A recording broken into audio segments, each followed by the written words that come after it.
I just felt it deep down in my soul. And that as she you was the say one. that, and this is what the white said. It's the feeling, and I feel like our brothers are not expressing their emotions. It seems like it is cemented and trapped. Define expression emotions.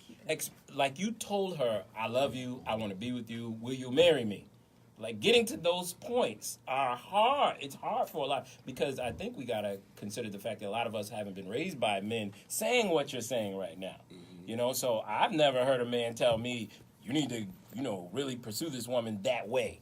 It's always just been about, at my age and in my family dynamics, it's did you get it? GTD, did you get the draws? That was the primary concern. On situations like that, you just looking for fun. Yeah, that's it. Right. But this is long term right here. Absolutely. So this is where I'm trying to develop a dialogue. How do we get our brothers to get to that point where we mature ourselves to realize the importance of the love piece and really crossing over into that healthy adult relationship? Okay? I would say when they feel that they're a grown man. Okay. When you do grown man things, this is what grown men do. I like that. This is what grown men do, y'all. So the little boys out there play with the cell phones and have 30 girlfriends and don't know what to do with themselves. So I'm going to jump to Miss Tamara, then we're going to introduce our couple that just walked in. So, Miss Tamara, how did you know that your spouse was the one? So, how much time I got? So, like he said, this is our second time around, and the second time for me, I was not playing, so it's like, either you're going to do this or you're not, and I didn't have any time to waste, and when we connected the second time, it was as if we had never, departed from each other. The feeling was there, the love was there, and I think for me... Oh my God! It brought some chills. The spirit love it. But I think that for me, he just allows me to be myself. Like I don't have to pretend. I don't have to act. I'm just me. Good, bad, or indifferent. I'm just what you see is what you get. And he embraced who I am. He encouraged me to be all that I want to be, and he supports me in everything that I do. Awesome. So it's no cakewalk, but at the end of the day, I do feel like he is my everything. Beautiful. So dissecting that a little bit, you also had these same feelings, and you wasn't playing around. Mm-hmm. So is that a dynamic, my sisters, of when you're really, at a certain age, you're dating, and you're ready to listen, I ain't out here in these streets. Like if I'm with somebody, I'm with somebody. Is that a conversation that you also have? Like, hey, we're not just loosey-goosey here. Like, is this the real deal, or we got to go our separate ways? Do you have that conversation based on what you said? Because you said you were not playing. Oh, I had that conversation. Absolutely. I had that conversation. I have daughters. I had that conversation. And was it hard? A hard, difficult one? It wasn't hard. Okay. No, I mean, when you get to a place where you know what you want and you know the things that you desire, like... time is of the essence, and I'm not playing games. And so he knows how I am. I say what I mean what I say. And I wasn't prepared. If he would have said, no, I'm good, and walked away, I don't know what would have happened. But I just had to put it out there, just let him know, what where I was coming from and what my expectation was. Because I think a lot of times in relationships, even now, sometimes we place expectations on people.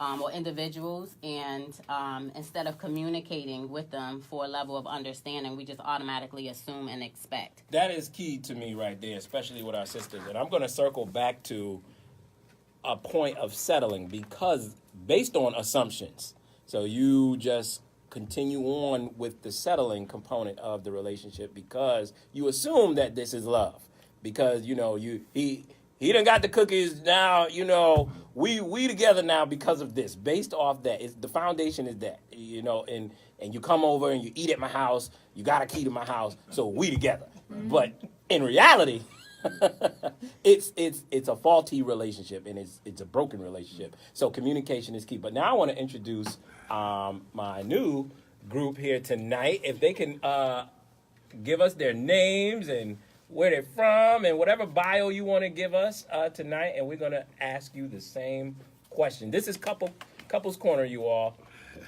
Good evening, everyone. My name is Reverend Darrell McCory. I'm the senior pastor of Greater Joy Mission Church, and Okay. I am the honorable husband of First Lady Carrie McCory.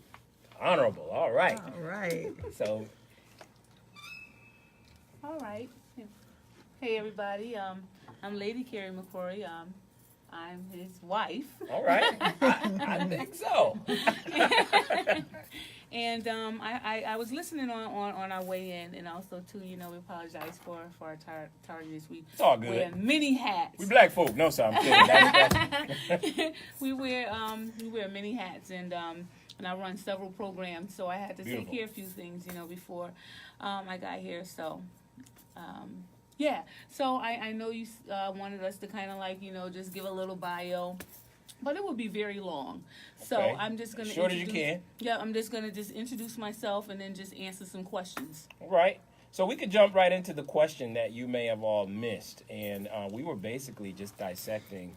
We get into the adult part of making that next step of knowing.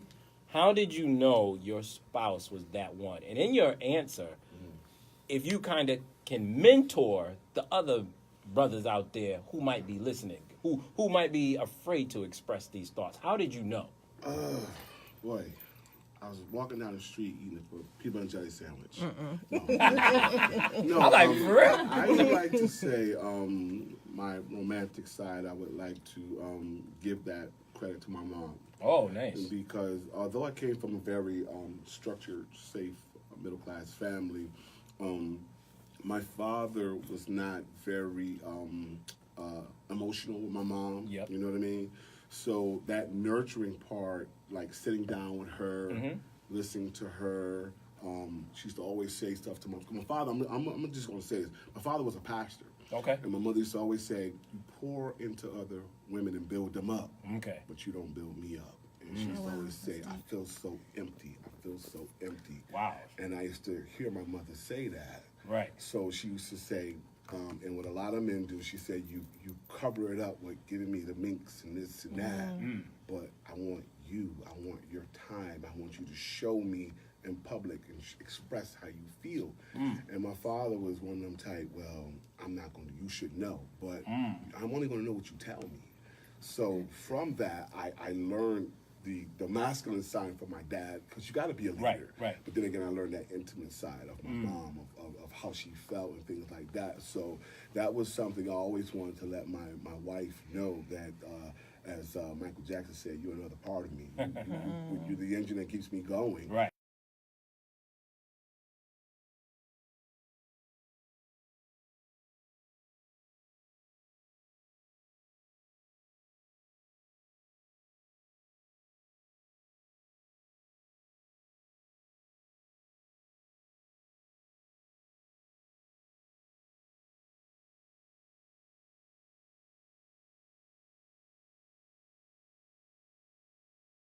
To just come in and say, it's done now. Yeah.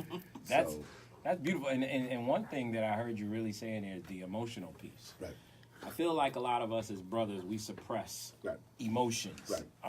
And a lot of it is based on perception Right. in our community. But we're taught that. We're taught as men not to show emotion and show fear and things of that nature. But I guess with myself, given the fact that I'm a writer, so I God has given me the gift to be able to make somebody cry or make somebody happy, whatever the case may be. So I just kind of look at my marriage as one of the greatest love stories that I'm actually involved in. Wow. So every day I'm just trying to make it something that will be something that I will be able to look back at and say, you know what, this is really incredible and an inspiration to others. And the other magic question was that my wife and we met on her birthday. Whoa. Yeah. At the party? No. I was someplace, how Luther Vandross said that night, what's that song, The Night I Fell in Love? It was someplace I not had supposed to have been. I was an undergrad. Wow. And I was supposed to have been in school on that day. and I was doing something at church, and I Yeah. said to people, what better place to meet somebody than the church? Okay. And she came in, and I looked at her, and I said, wow, everything about her, I liked it. I had this thing about eyes, and she had the eyelashes and all that. So at the end of the day, I thought that, I wasn't going to see her anymore. And she gave me her telephone number, and the craziest thing was I got home, and fellas, y'all know the rule. When you get the number the first day, you ain't supposed to call. You ain't supposed to call. No. But I went home, and I called her, and I said, I know you said it was your birthday. And she said, yeah. I said, what do you have planned for your birthday? She said, well, the first person asked me, do I want to do something for my birthday?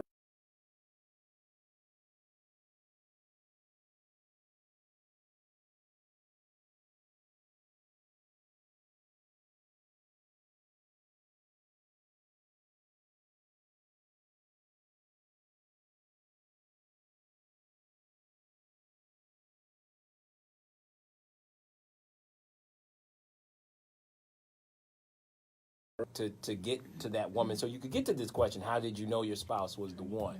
Like, my uncle taught me, to your point, was that there's only two things a woman can say to you, especially if you're approaching her respectfully, is yes or no. Right. Once you ask for a number or can I take you out, but I ain't gonna lie, women today don't say yes or no. They give you a whole lecture like, Right. who you think you is? Talking to me. Right.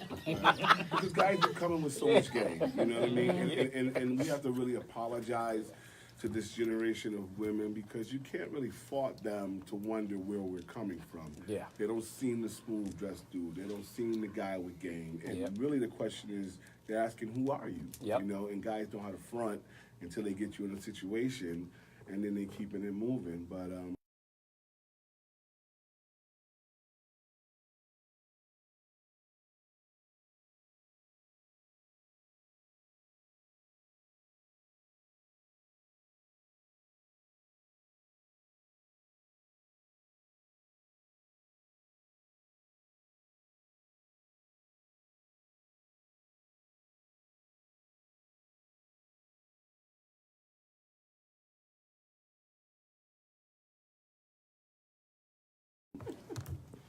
How did you know as a woman, and in your answer, try to mentor our women out there? How did you know that your spouse currently is the one? that's a gangster Well, brother. Well, how did I know? Because when I met my husband, like he said, I was 40 years old. Okay. So I knew that my clock was kind of like ticking. Mhm. And but I knew from a young girl in high school, and in my yearbook, some of my goals that I put, and it was to be married one day. Okay. And how I knew that my husband was the one is because I've had kids before I met him. I was in relationships. And when I met him, I was in a relationship, Okay. but I knew that the relationship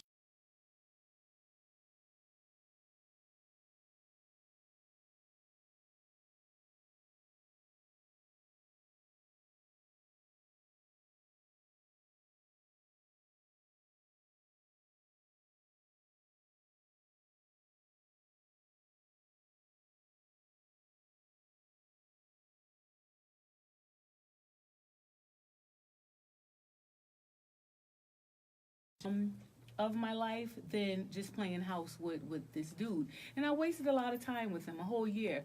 But I sincerely, it was like I knew the dude wasn't good for me, but at the same time, he gave me a little attention here and there. He took me on a trip, Where'd y'all here go, by the and way? there.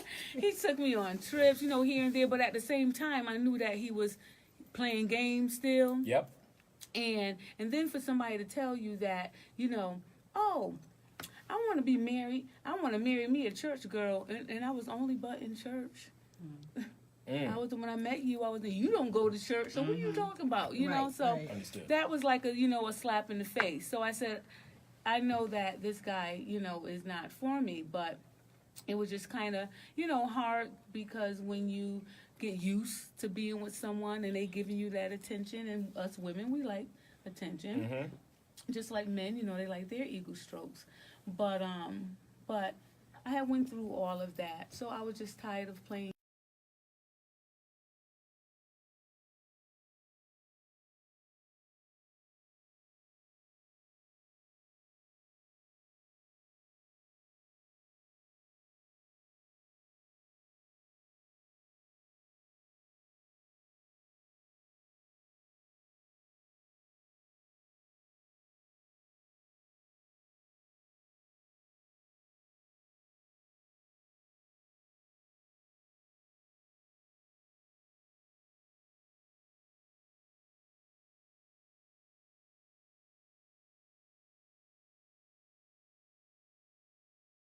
Do women play games and make men settle?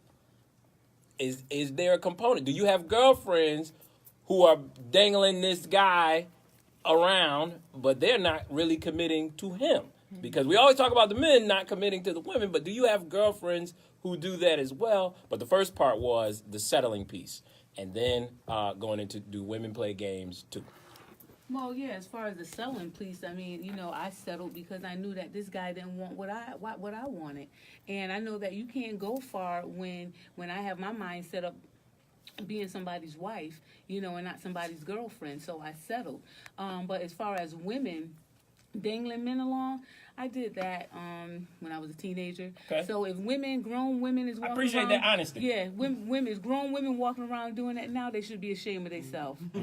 They should be ashamed of themselves. All right. Here you go, sis. She can use me, might she I'm gonna let Tammy take this one. Oh.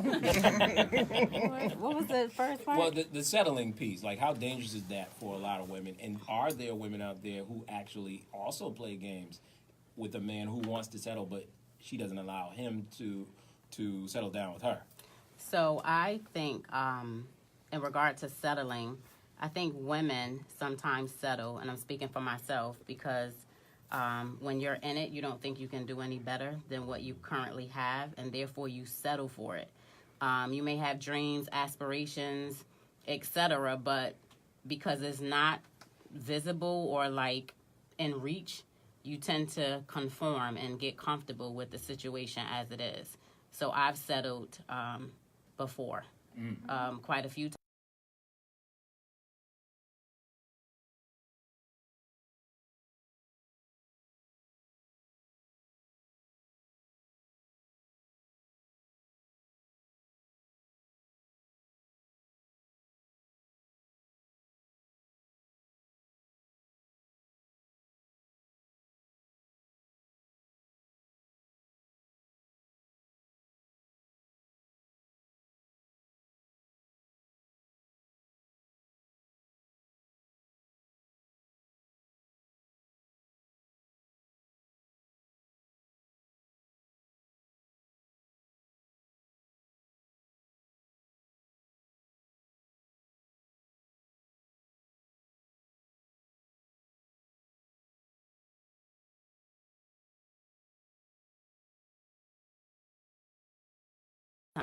Well, you gotta get in the mic. No. I like to say that a lot of it has had to do with history and wars. So Yep. you gotta remember, from the world wars, that was a time when the man was kind of like taken out of the house. Right. So during that timepiece, a lot of women played dual roles. Yep.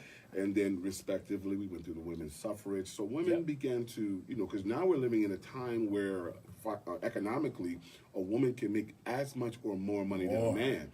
So now the man's value went down, and things of that nature. So now, if a person is learned that, I can be the head of the household and I can make it without you, right? And then she, let's say I'm just going to go there. Yeah, This is go a there. carrot. If your mother is constantly saying you don't need no man, girl, you can do it by yourself, Yeah. one mistake, the brother is out. See, it all comes back to your It is value true. system. So now if you got a brother, he's making, let's say, $25,000 a year, and Yep. you making $100,000 a year, man. you can look at him and say, well, I don't need your little $25,000 a year. So now the brother's value, he